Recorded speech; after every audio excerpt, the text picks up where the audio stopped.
Bonjour. Donc, ce matin, nous allons continuer avec notre thème, bijoux et spiritualité, la spiritualité cachée derrière certains bijoux. Il y a peut-être 2 mois, on avait fait la première partie, je crois que c'était dans le mois de novembre.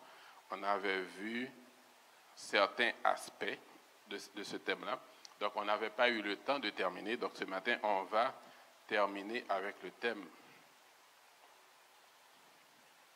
Donc, ça, ce sera notre sommaire de ce matin. On va faire un résumé de la première partie, pour ceux qui n'étaient pas là. Ensuite, on va poursuivre avec le bijou totem. On avait parlé des talismans, des amulettes et du porte-bonheur la première fois. Mais on n'avait pas eu le temps de terminer avec le totem. Donc, ce matin, on va voir le bijou totem, qu'est-ce qu'un totem, l'usage du totem, la spiritualité liée au totem, et regarder quelques exemples de bijoux aussi. Ensuite, on va voir le regard de la Bible. Qu'est-ce que la Bible dit sur ces choses-là, talismans, amulettes et totems.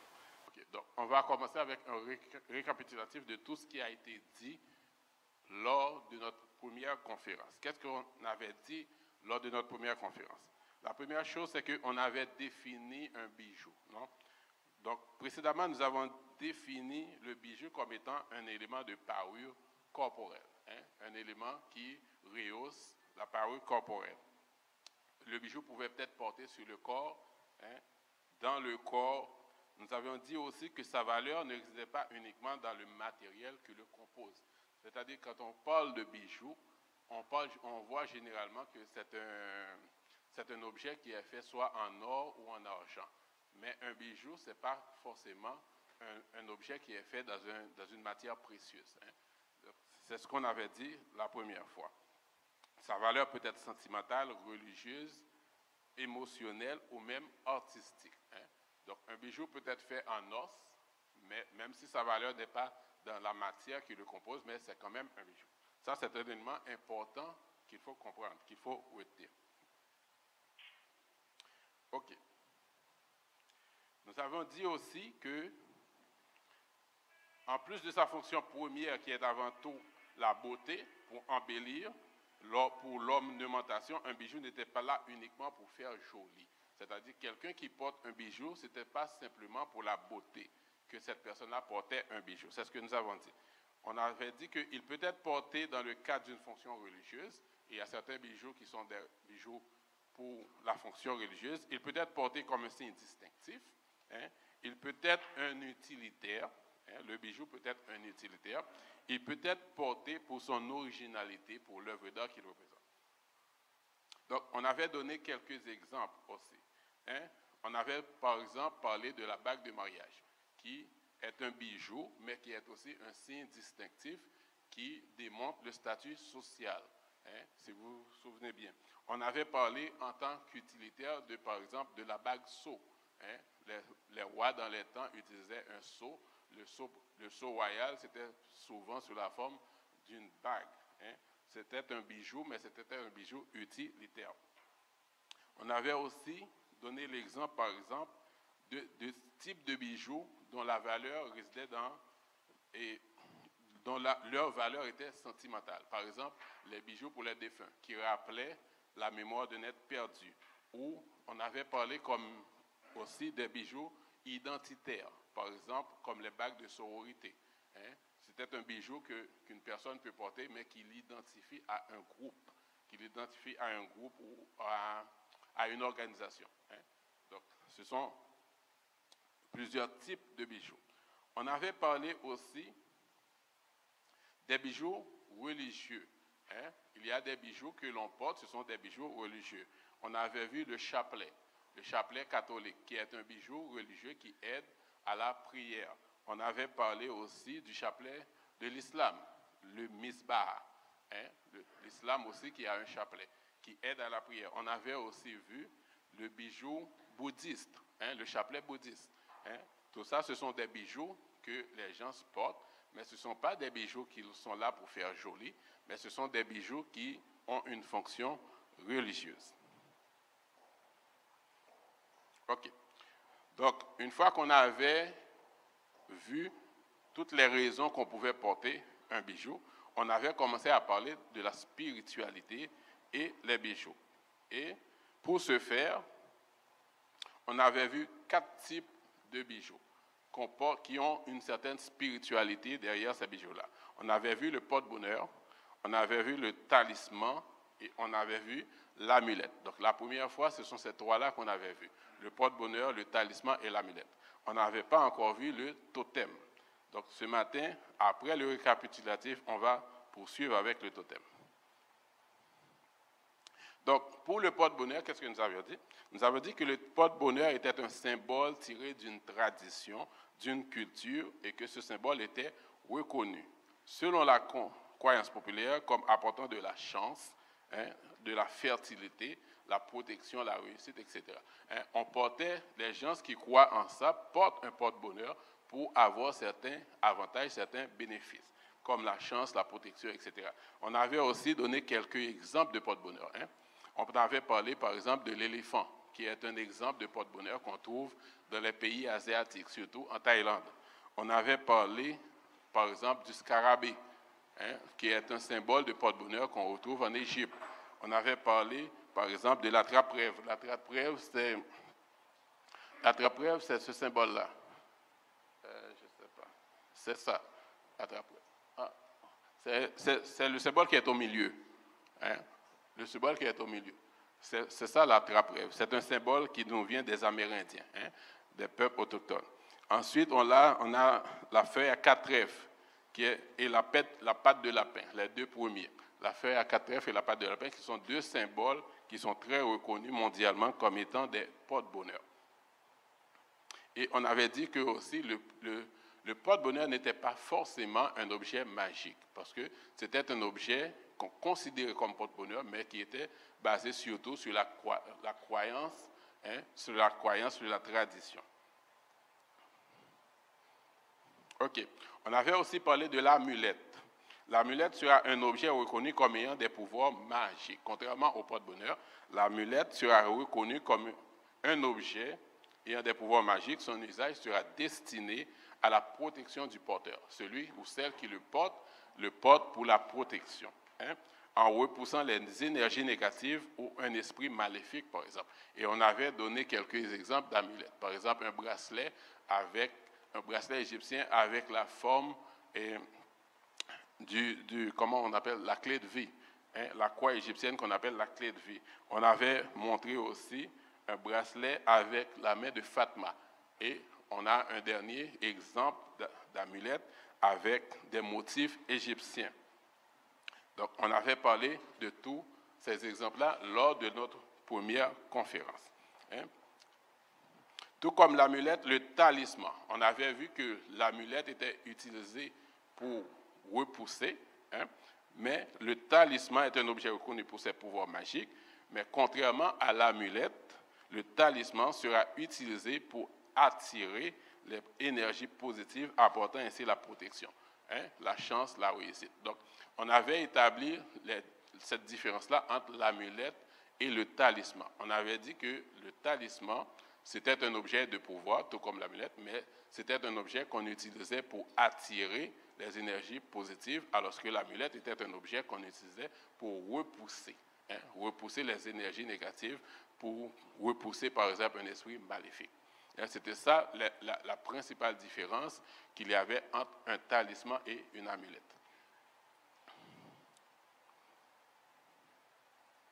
OK. En fait, nous avions dit qu'il n'existait pas un schéma précis pour distinguer un bijou normal d'un talisman ou d'une amulette.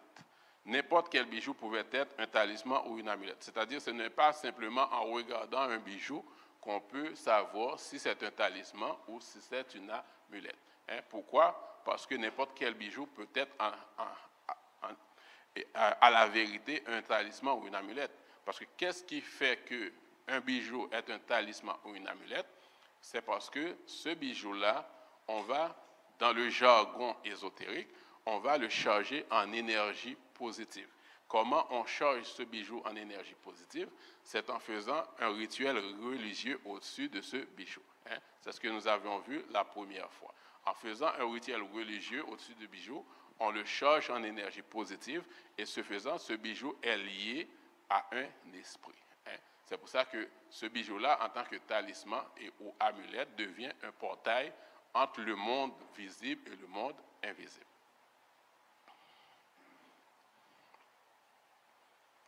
Okay.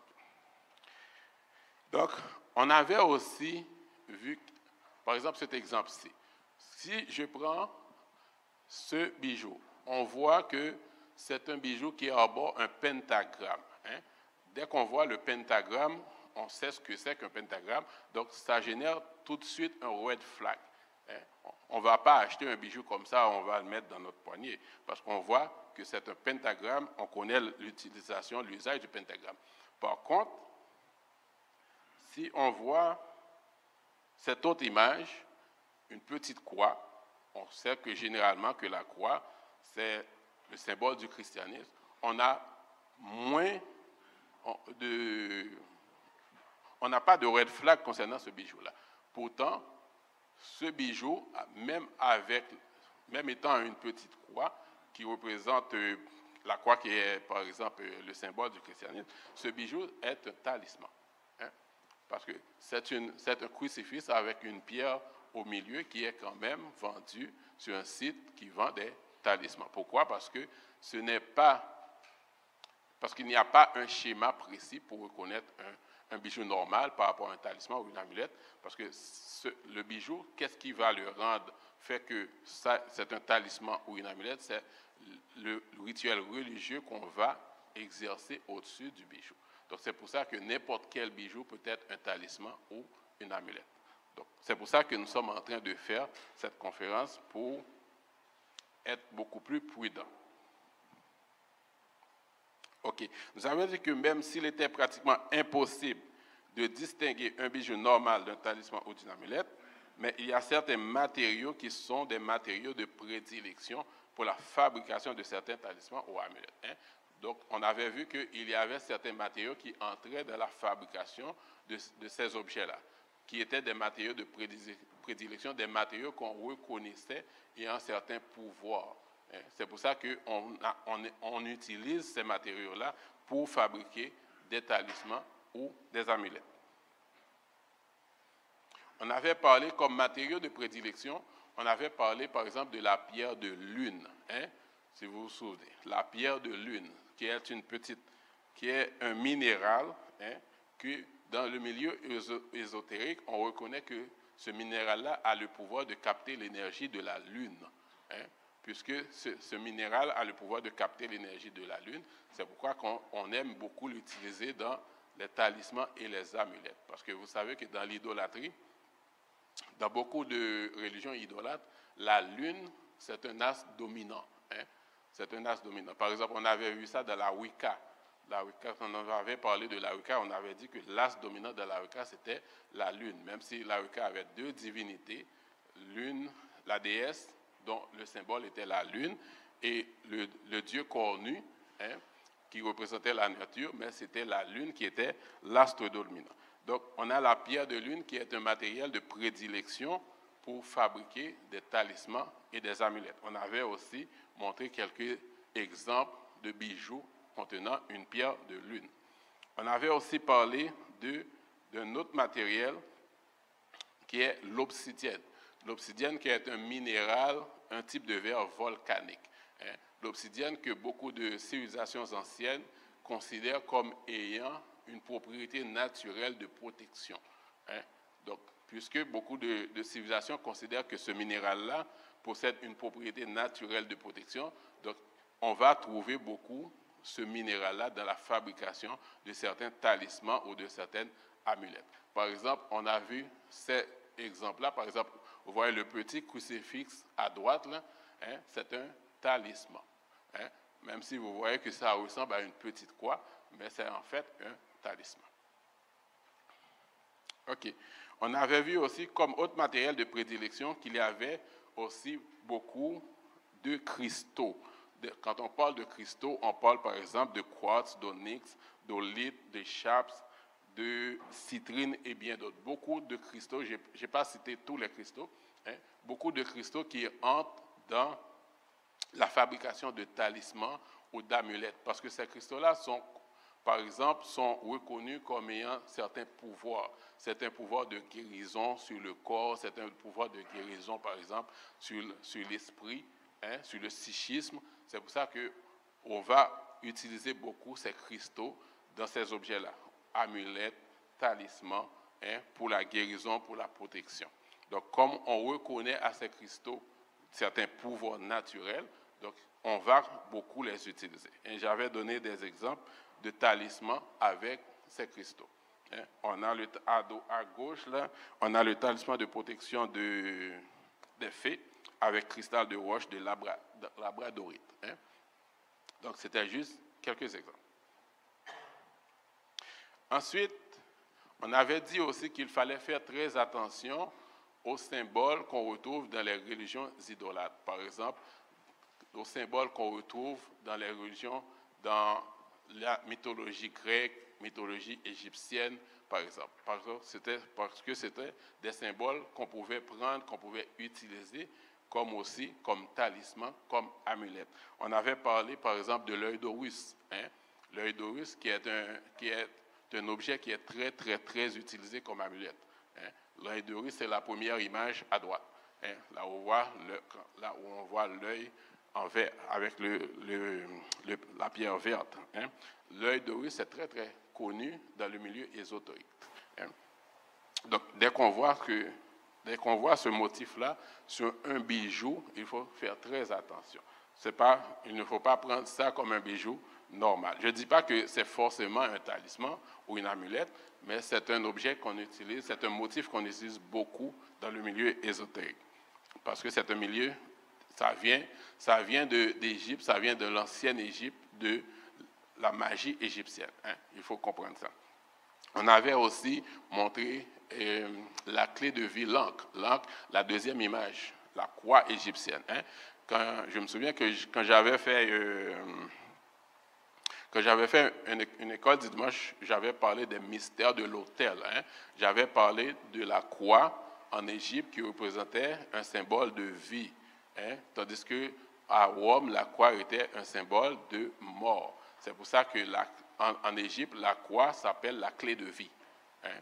La croix égyptienne s'appelle la clé de vie. C'est un symbole qui est très, très, très connu dans le milieu ésotérique comme étant un talisman ou une amulette. Hein? Vous allez voir très souvent, par exemple, si vous passez sur certains sites ésotériques, on va très souvent recommander de porter cette croix-là pour la protection. Pour la protection ou bien pour la guérison, pour la vie, parce que c'est considéré dans ces milieux-là comme un objet magique. C'est pour ça qu'on l'appelle la clé de vie. On avait parlé aussi de quelques symboles celtiques, hein, même si les Celtes, c'est une ancienne civilisation, mais on a beaucoup de symboles celtiques qui rentrent dans les milieux ésotériques. On avait vu ça dans la Wicca. Hein. Donc, on avait parlé de la triquetra celtique, c'est la troisième image. La triquetra celtique et la préquelle c'est la quatrième image aussi. Et on avait vu aussi les bijoux Wicca. Hein. Quand on avait fait la première conférence, on avait vu les bijoux Wicca. Et la dernière image que j'ai mis comme exemple, c'est un bijou Wicca. Hein? C'est un beau bijou, mais quelqu'un qui voit ça, qui ne connaît pas le milieu, va juste voir que c'est un beau pendentif. Hein? Mais pourtant, c'est un bijou Wicca. C'est un bijou qui est consacré à la triade. Hein? Parce que c'est un bijou qui montre les trois faces de la lune. Hein? Et dans la Wicca, les trois faces de la lune, c'est la triade. Ça s'appelle la triade. C'est la jeune fille, la mère et la vieille dame. Hein? Donc c'est ça que ça symbolise. Et ensuite, il y a une pierre de lune au milieu. Donc, quand on voit ce type de bijoux et on connaît le milieu, il faut faire attention avec ces bijoux-là. Parce que ce sont des bijoux qui peuvent ne pas être des bijoux normaux. Hein? Qui peuvent être des talismans, qui peuvent être des amulettes.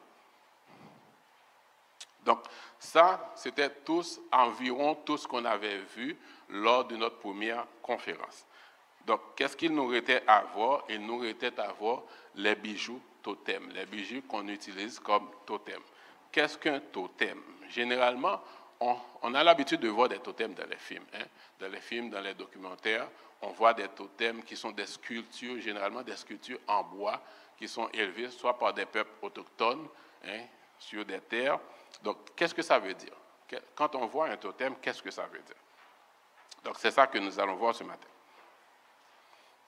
OK, qu'est-ce qu'un totem?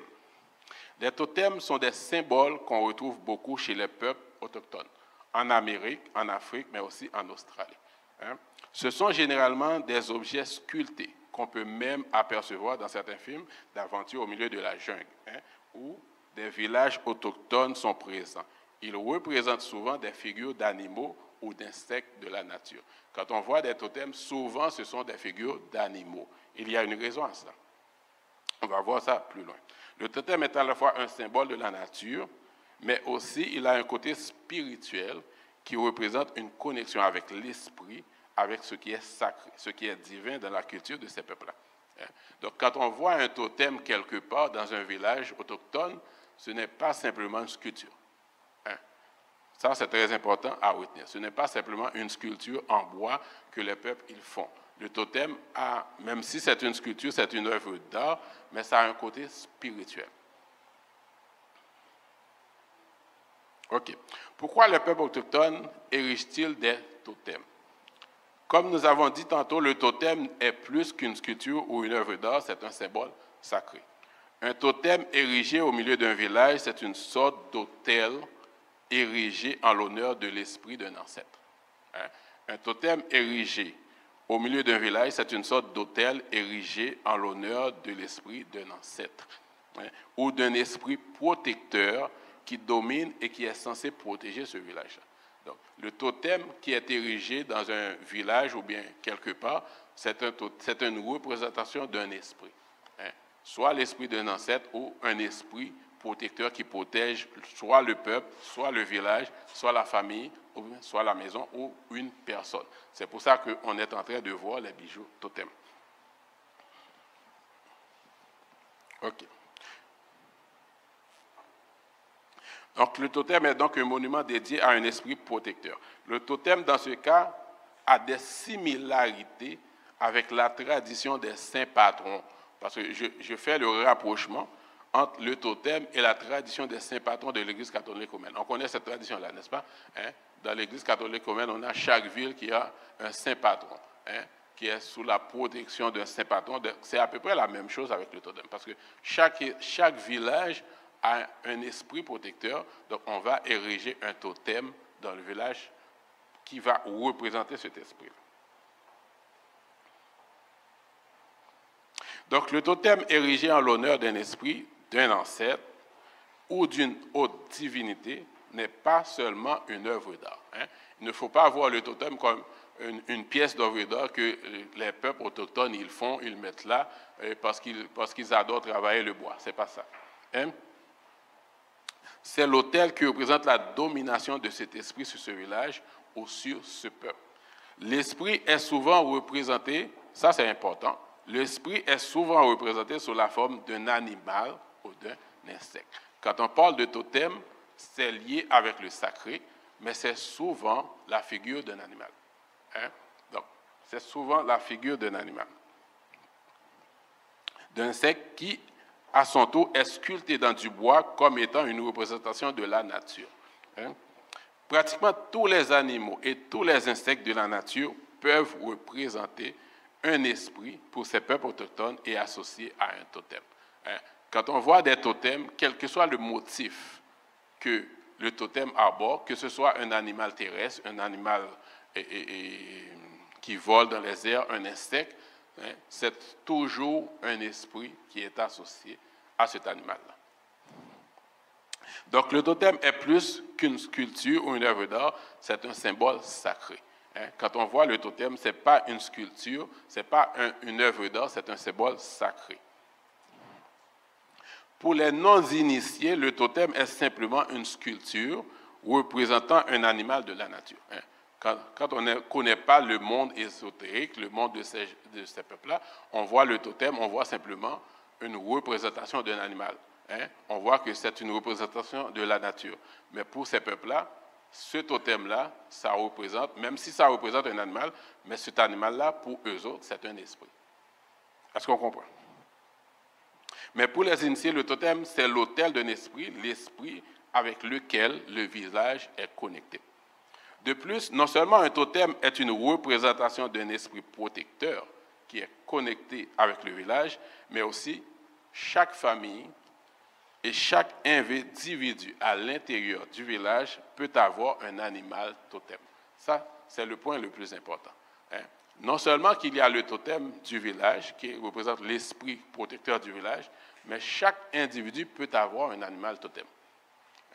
Et c'est pour ça qu'on va parler des bijoux totem, parce que chaque individu peut avoir un animal totem, c'est-à-dire qui peut être représenté à travers une figure qui peut être mise dans un bijou et portée. Ok, voilà pourquoi le totem est considéré comme étant l'équivalent du zodiaque chez les Américains. Est-ce qu'on connaît le zodiaque? On connaît le zodiaque qui parle, par exemple, des signes astrologiques. Par exemple, si on est Capricorne, si on est Scorpion, si on est Bélier, etc. Eh bien, chez les Amérindiens, c'est l'équivalent, le totem, c'est exactement l'équivalent du zodiaque. Et c'est ce qu'on va voir. C'est pour ça que sur certains sites, on appelle le totem l'astrologie amérindienne. Des fois, on peut aller sur certains sites, on va avoir le nom astrologie amérindienne. On parle de quoi? On parle des totems. OK. Donc ici, on voit quelques exemples de totems. Donc on voit que, comme j'ai dit tantôt, c'est toujours la figure d'un animal qui est sculptée. On peut voir par exemple le totem qui donne une représentation du chien, un totem qui donne une représentation de l'aigle, un totem qui donne une représentation d'un hibou, ou ici en bas, à droite, c'est un perroquet. Mais chaque animal représente un esprit. Donc, ce ne sont pas, même si ce sont des œuvres d'art, pour les non-initiés, on voit que ce sont des œuvres d'art, mais dans le milieu, chaque animal, en fait, c'est un esprit. C'est un esprit protecteur. Pourquoi l'astrologie amérindienne? Dans l'astrologie amérindienne, que sont les totems, l'individu qui a été choisi par un animal totem, parce qu'il est admis dans ce milieu que c'est l'animal totem qui choisit son protégé et non l'inverse. C'est comme en Haïti, quand nous savions en Haïti que le loi quand choisit monde. On compte ça. Loi choisit un monde pour servir. C'est la même chose ici. L'esprit de l'animal, quand quelqu'un veut s'intégrer dans ce milieu-là, c'est l'esprit qui va choisir la personne. Donc la personne va avoir un animal totem, mais c'est l'esprit en fait qui va faire le choix de cette personne-là. Et à partir de cela, cette personne va considérer que c'est tel animal qui est son animal totem. Ça peut être un totem perroquet, ça peut être un totem du chien, ça peut être un totem, je ne sais pas, de papillon, etc., etc. Vous voyez? Parce que chaque animal de la nature, même chaque insecte, peut être un esprit totem. Cette personne organisera sa vie autour des forces et des faiblesses de cet animal. Et se connecter à un animal totem, partager son énergie, c'est comme se connecter avec la nature et l'univers dans son ensemble. C'est ce qu'on dit dans ces milieux-là. Donc, on va avoir deux exemples, par exemple, pourquoi on considère le totem comme l'astrologie. Par exemple, quand on prend un animal, par exemple, on va regarder c'est quoi les forces et les faiblesses de cet animal-là. Et la personne qui a cet animal-là comme animal totem, on va lui dire, voilà, c'est quoi tes forces, voilà, c'est quoi tes faiblesses, d'après l'animal qui est ton animal totem. Est-ce qu'on comprend? Donc, c'est pour ça que j'ai dit que c'est comme le zodiaque, en fin de compte. C'est comme les gens qui regardent, par exemple, qui lisent l'astrologie pour savoir c'est quoi qui va leur arriver, c'est quoi qu'ils doivent faire, c'est quoi quels gens qu'ils vont rencontrer sur leur chemin pour la journée. C'est à peu près la même chose ici. C'est pour ça qu'on appelle l'astrologie amérindienne. Par exemple, quelqu'un qui a l'animal totem perroquet, comme son esprit protecteur. On va considérer quoi? On va dire que le perroquet est considéré comme un symbole d'amour et d'amitié. Hein? Donc, on va essayer d'identifier ces choses-là dans le caractère de cette personne, étant donné que cette personne est sous la protection de l'esprit animal totem perroquet. Hein? Étant un animal coloré, il va être conseillé aux gens ayant cet animal comme totem de faire des thérapies par les couleurs. Hein? De faire des thérapies par les couleurs en portant des habits colorés ou même de la peinture sur le corps. Et cette personne-là va pouvoir porter un bijou qui représente l'animal, son animal totem. Donc là, j'ai mis pour vous quelques exemples. Par exemple, la première image, on voit un petit hérisson. Le petit hérisson dans un bijou, on peut voir que c'est joli. Pourtant, ce bijou-là peut être un bijou totem. On voit le deuxième image, par exemple, on a la représentation d'une vache. Ça peut être un bijou totem. Il y a certains bijoux totem aussi qui peuvent ne pas montrer un animal précis, mais qui peuvent montrer, par exemple, une partie d'un animal. Ça, c'est important aussi, parce que des fois, on voit un bijou, le bijou n'aborde pas la figure d'un animal au complet. Peut-être le bijou n'aborde pas toute la figure de l'animal, mais peut-être une partie. Ça peut être une plume, ça peut être une dent, ça peut être des griffes. Donc, les griffes qui appartiennent à l'animal, c'est un bijou totem de l'animal. Vous comprenez? Donc, même si vous ne voyez pas la figure totale de l'animal, une seule partie de l'animal, ça représente quand même l'animal. Donc, c'est ça qu'on voit dans les deux dernières images. On voit des bijoux qui n'abordent pas une figure de l'animal, mais qui abordent seulement les couleurs ou une plume de l'animal. Mais c'est aussi des types de bijoux totem. Ici, on voit, ces bijoux-là, ils présentent la figure de l'animal. Et la dernière image, on voit un bijou qui représente uniquement des griffes. Là aussi, on voit aussi des figures d'animaux ou des bijoux qui peuvent représenter des motifs d'animaux. Donc, tout ça, ce sont des bijoux qui peuvent être des bijoux totems. Quand on voit ces bijoux-là, quand on voit une personne porter ces bijoux, bien que ça peut être un bijou normal, comme j'ai dit tantôt, ça peut être un bijou normal, mais quand même, on peut avoir un doute raisonnable pour dire est-ce que c'est un bijou normal ou est-ce que c'est un bijou que cette personne porte parce qu'il y a un esprit caché derrière. Est-ce qu'on comprend? Donc, c'est pour ça qu'on fait cette conférence-là pour nous donner une sorte de training pour pouvoir reconnaître ce type de bijoux qu'une fois qu'on les reconnaît, quand on va les rencontrer dans la vraie vie, au cou d'une personne ou bien dans les bras d'une personne, pour avoir un doute raisonnable. Donc là, on a vu les talismans, on a vu l'amulette, on a vu le porte-bonheur et on a vu les totems. Les totems, c'était la partie qu'on n'avait pas eu le temps de voir lors de notre première partie. Maintenant, on va regarder ce que dit la Bible. On va regarder ce que dit la Bible. Que dit la Bible sur les bijoux qu'on porte? Merci, ma soeur. Que dit la Bible sur les bijoux qu'on porte comme totem, comme amulette, comme porte-bonheur ou comme talisman? Donc, pourquoi on porte un talisman ou une amulette? Pourquoi on porte ça? On porte le talisman ou l'amulette pour la protection, pour la chance, pour la réussite, la fertilité, pour la guérison. C'est ce qu'on avait dit, n'est-ce pas?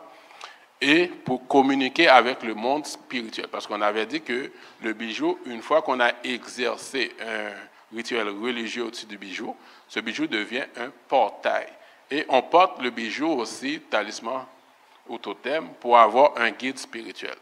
Dans le cas du totem, c'est surtout pour avoir un guide spirituel que la personne porte le totem. Parce que l'esprit qui le protège, alors l'esprit protecteur, c'est censé être un esprit qui va le guider, qui va apparaître dans ses rêves pour lui donner des messages, pour lui dire des choses, etc., etc.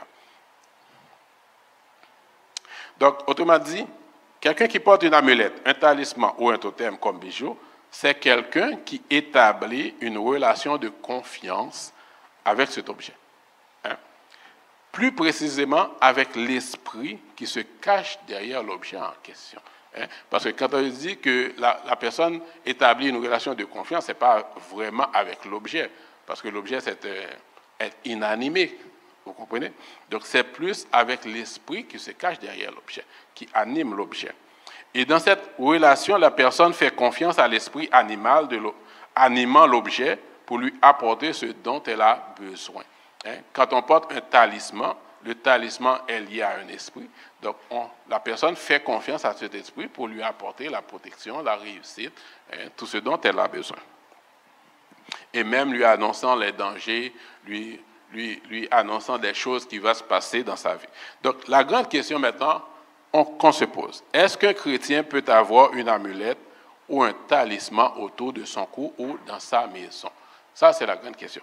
Est-ce qu'un chrétien peut avoir une amulette ou un talisman autour de son cou ou dans sa maison? Est-ce qu'un chrétien peut avoir un talisman? Hein?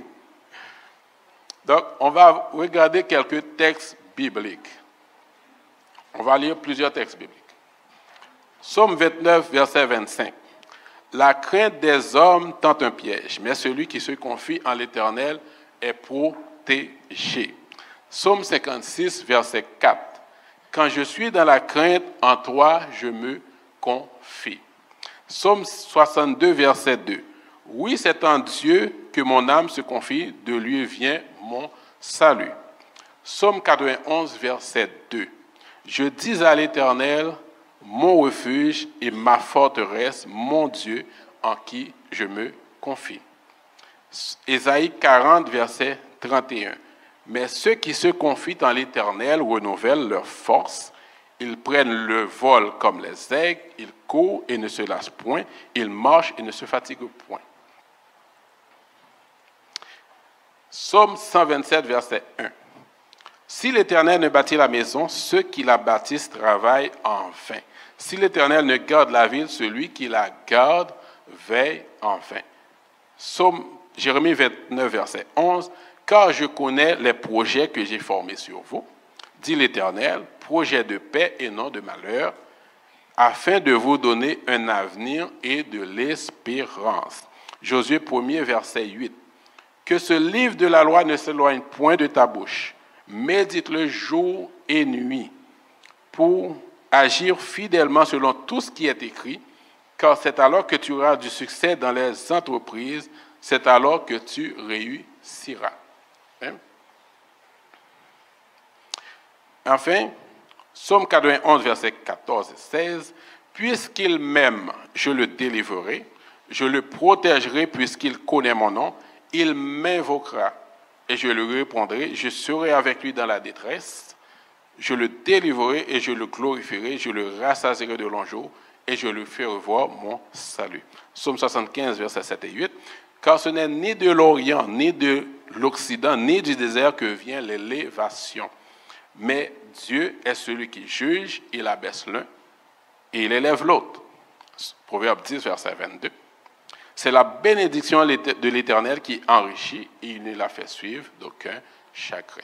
Donc là, ce sont quelques textes de la Bible que nous venons de lire. Toujours à la lumière de la Bible, si on regarde les noms de Dieu, hein, les noms par lesquels Dieu s'est révélé dans la Bible, on voit quoi? On voit par exemple le nom Yahvé Rapha, non? Qui signifie le Dieu qui guérit. Hein? On voit le nom Yahvé Jiré, qui signifie le Dieu qui pourvoit. Hein? C'est le Dieu qui prend soin de nous. On voit Yahvé Shalom, qui signifie l'Éternel notre paix, c'est-à-dire c'est le Dieu qui donne la paix. On voit Yahvé Sabaoth, Yahvé Sabaoth qui signifie l'Éternel des armées, c'est-à-dire c'est le Dieu des combats. Hein? On voit Yahvé Roi, l'Éternel notre berger, c'est-à-dire le Dieu qui nous guide. Hein?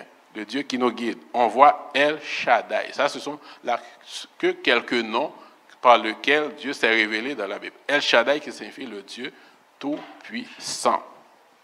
Et ce ne sont là que quelques révélations de la nature de Dieu à travers les Écritures.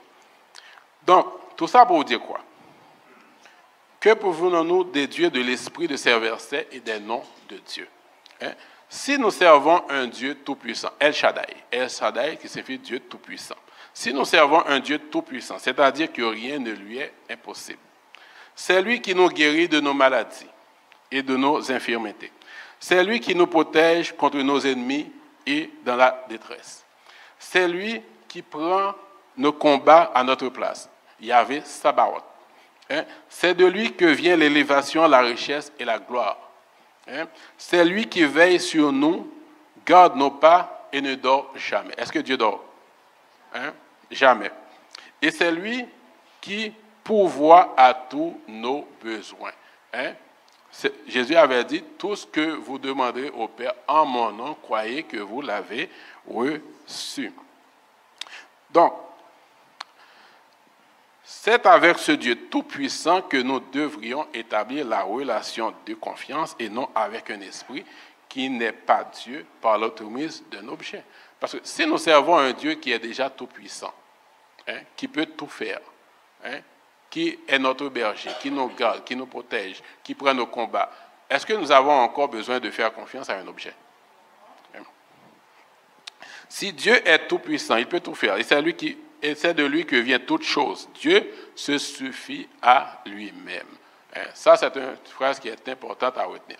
Dieu se suffit à lui-même. C'est-à-dire qu'on n'a pas besoin d'un autre pour aider Dieu. Dieu n'a pas besoin d'aide, parce qu'il est déjà omnipotent. Donc, s'il est déjà omnipotent, c'est pour ça que des fois, comment dirais-je, c'est pour ça que des fois, les gens qui parlent d'assemblée œcuménique, par exemple, pour prier avec d'autres religions, avec des personnes qui ont d'autres croyances, par exemple, c'est en quelque sorte une sorte d'aberration. Je ne sais pas si vous réalisez. Par exemple, quelqu'un qui ne prie pas Dieu, est-ce que cette personne-là peut se mettre avec moi pour prier? C'est comme si mon Dieu n'est pas autosuffisant. Donc j'ai besoin de quelqu'un qui croit en quelque chose d'autre et que la force dans laquelle cette personne croit va m'aider. Vous comprenez?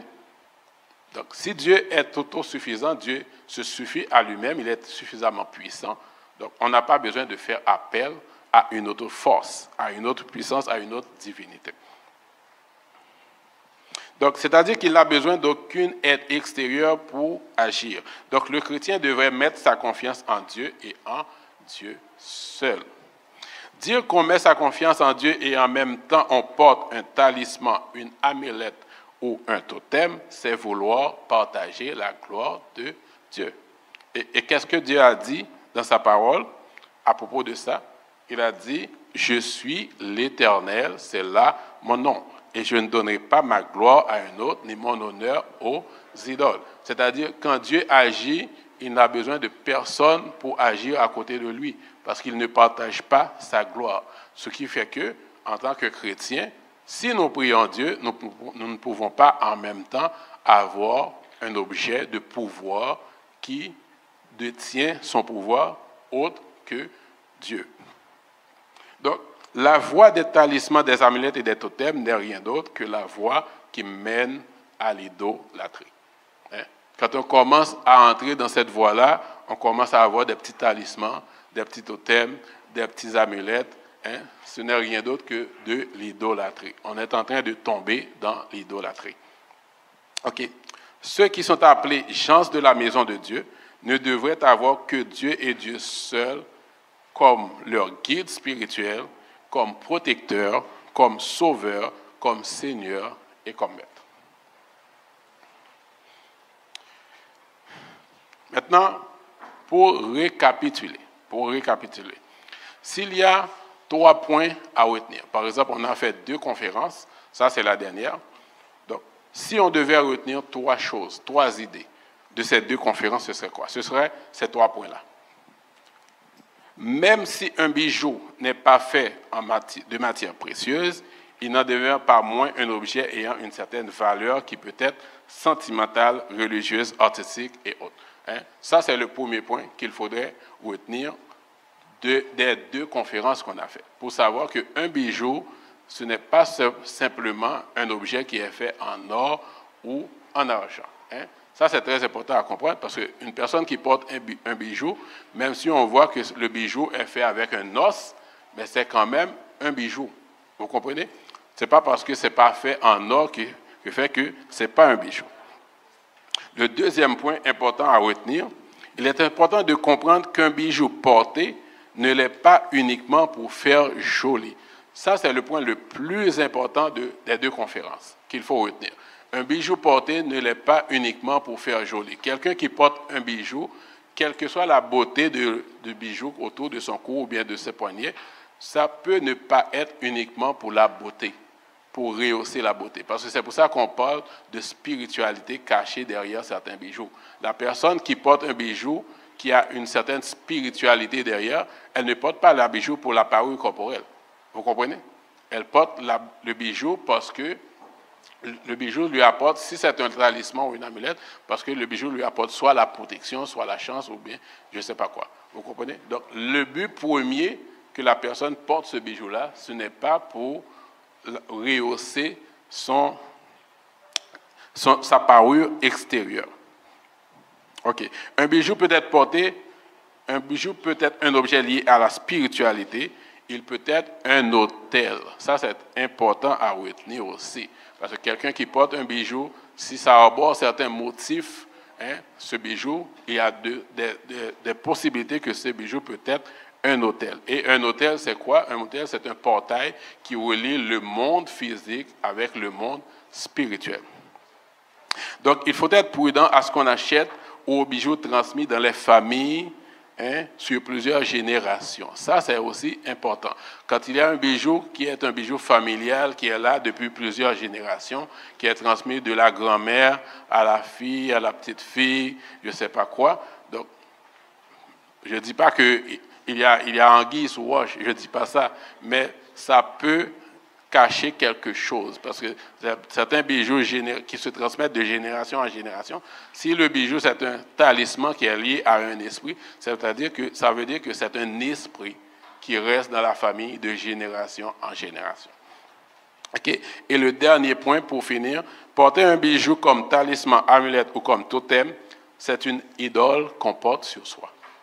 Donc en tant que chrétien, si nous servons un Dieu tout-puissant, un Dieu qui peut tout faire, on n'a pas besoin de partager la gloire de Dieu. Quand on commence à porter un objet de pouvoir, et ce pouvoir ne vient pas de Dieu, c'est une idole. C'est la voie de l'idolâtrie. Dieu ne partage pas sa gloire avec les idoles, donc c'est une pratique à exclure pour un chrétien ou une chrétienne.